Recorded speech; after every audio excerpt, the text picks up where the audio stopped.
Hello and welcome back. Before I begin, I have a few new subscribers to thank, and I usually try to memorize the list, but this time I had enough that I'm a little worried about forgetting somebody, so I'm just going to read it.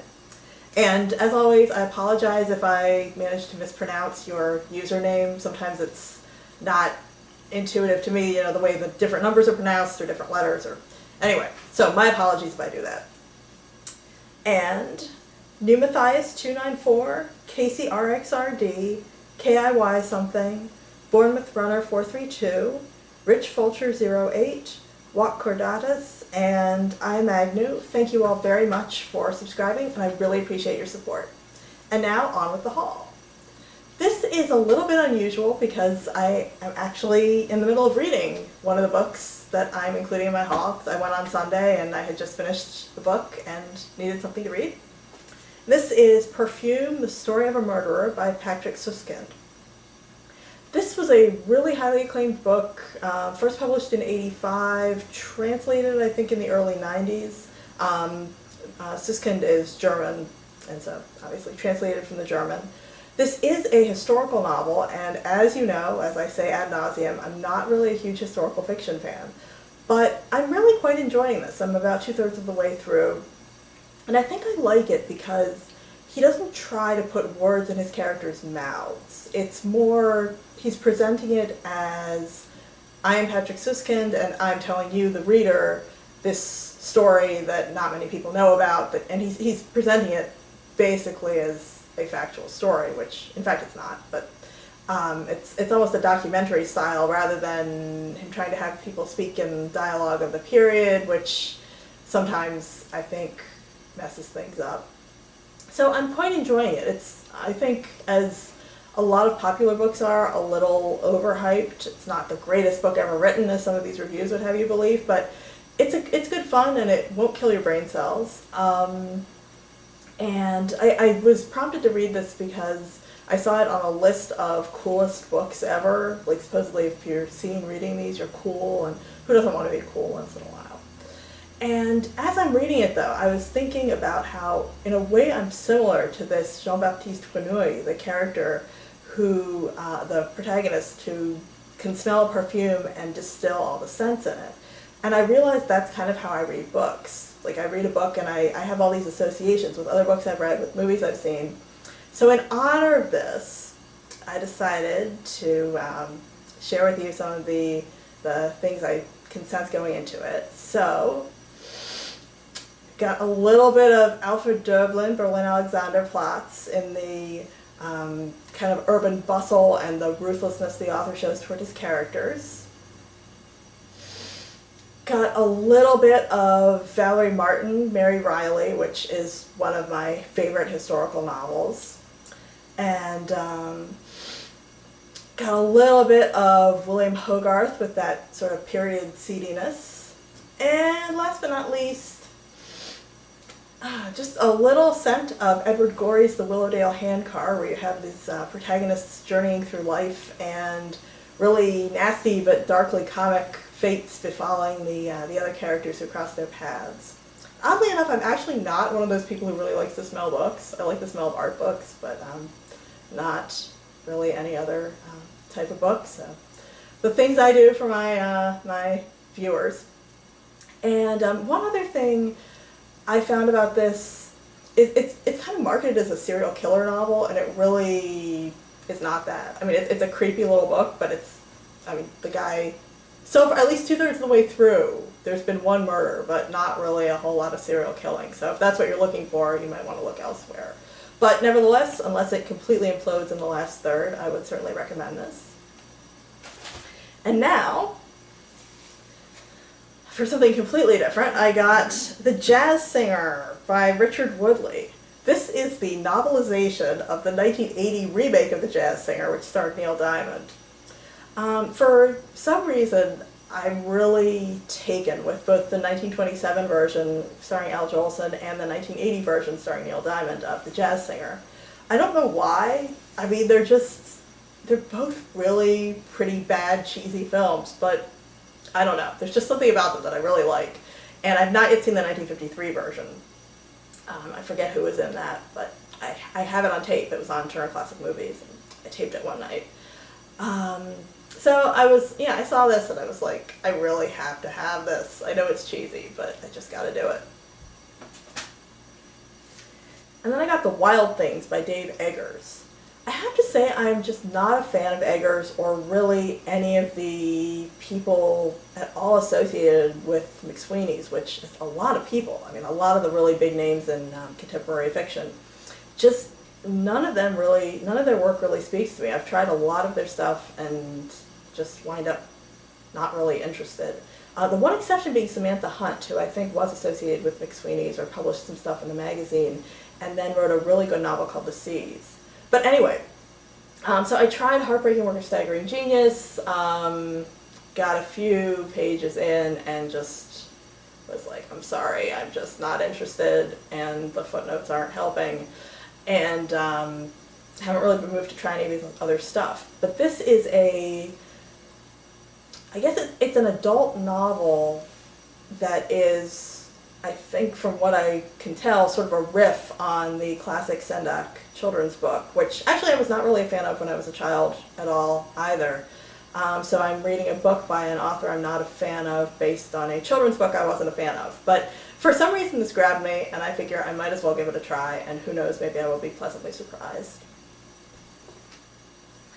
And I was really excited to find this. This is Going to the Ballet by Arnold Haskell. And it turns out this is a children's book, but that's okay. Haskell wrote a series of books.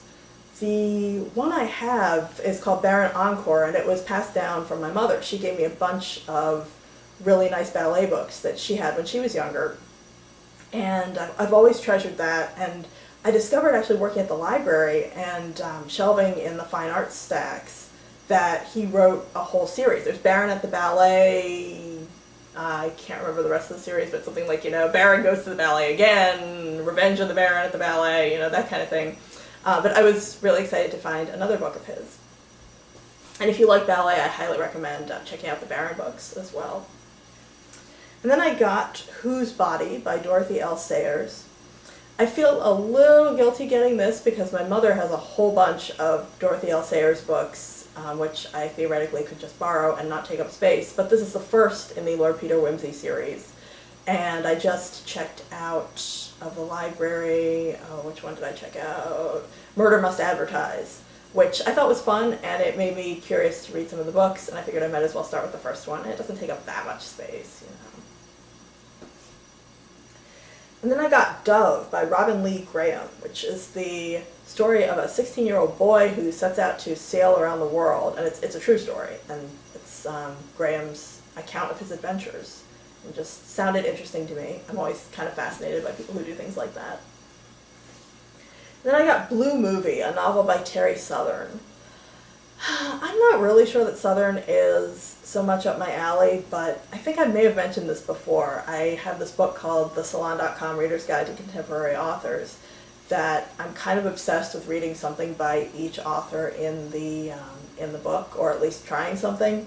And Southern's in there, and this is supposed to be his best book, so I figured I might as well go for it. And he's perhaps most infamous as the co-author of Candy, which I haven't read. I saw the movie, and I thought the first 15 minutes were sort of funny, and then I was not that taken with it. But who knows? Pleasant surprises sometimes happen. Then I got this novel, The Oppermans by Leon Feuchtwanger. This is, Feuchtwanger is one of those people who I think was better known in his day than he is now. I mean, he was considered a big deal when he was writing, and now he's kind of fallen into just less renown. I already have a couple of his books, but this one, I mean, you've got to love the cover of this. It says, "Here is the unexpurgated edition of the book that Adolf Hitler personally ordered burned." And I don't know, it sounds interesting. It's about the fortunes of a family in Berlin during the rise of the Third Reich. And then I got Picture This by Joseph Heller. This looks like sort of an odd duck of a book. The one Heller I've read, actually, is Good as Gold, which I quite liked until, I guess, like the last 100 pages or so, when I felt like it was kind of falling apart. But overall, I really liked it. So I've been kind of collecting his other stuff, which I really do plan to read at some point. This looks like almost a Julian Barnes-ish thing. It's sort of his take on history, and he recounts various historical episodes, but it's in a very, I guess, impressionistic or stream of consciousness kind of way. The interesting thing about this is I found this little piece of paper somebody had used as a bookmark, and on their Madrid list, in their, I guess it is their Madrid list, they include walk the streets after 9 p.m. So somebody out there was street walking in Madrid, I guess. And then I got Ancient Iraq by George Roux. This is a Pelican edition, and those tend to be pretty good. Just, you know, a subject I'm interested in, and it certainly can't hurt to know more about.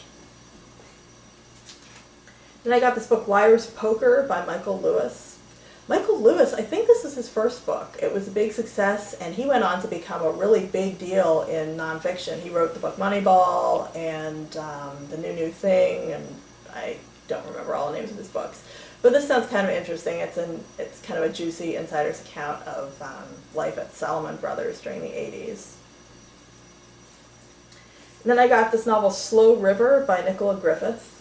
This just looks like a good science fiction novel. And Cloud Street by Tim Winton. Winton is one of those authors I've always been meaning to try, and this one looked pretty good. And The Three Miss Kings by Ada Cambridge. This is a double whammy. It's both a Virago classic, and it is written by an Antipodean woman, which means I am probably pretty sure to like it. And then I got Past Continuous by Yakov Shabtai. This is just one of those books I've kind of heard about and was really excited to find, and I've been meaning to read it for a while. And then a novel called Black Eyes by Dennis Potter. Potter is the brains behind the miniseries The Singing Detective and also the miniseries Pennies from Heaven. Those are the British miniseries versions, not the later film versions. And I've not seen Pennies from Heaven yet, but I really like The Singing Detective, and this is his little noir, I guess more of a novella than a novel. And then I got this novel, Quatrefoil by James Barr.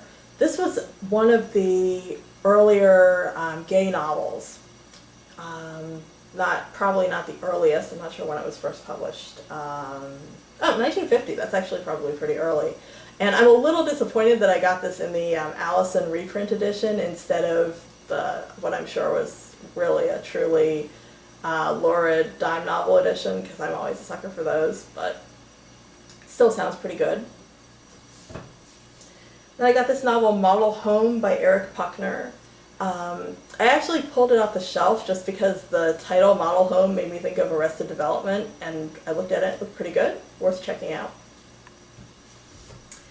And then I got this crazy thing called Love, the Golden World and Fatal Marriage of Anne and Billy Woodward by Susan Brody. The reason I'm interested in this is because Brody wrote a great biography of Kathy Bodine called Family Circle. And so I've been interested in checking out her other work.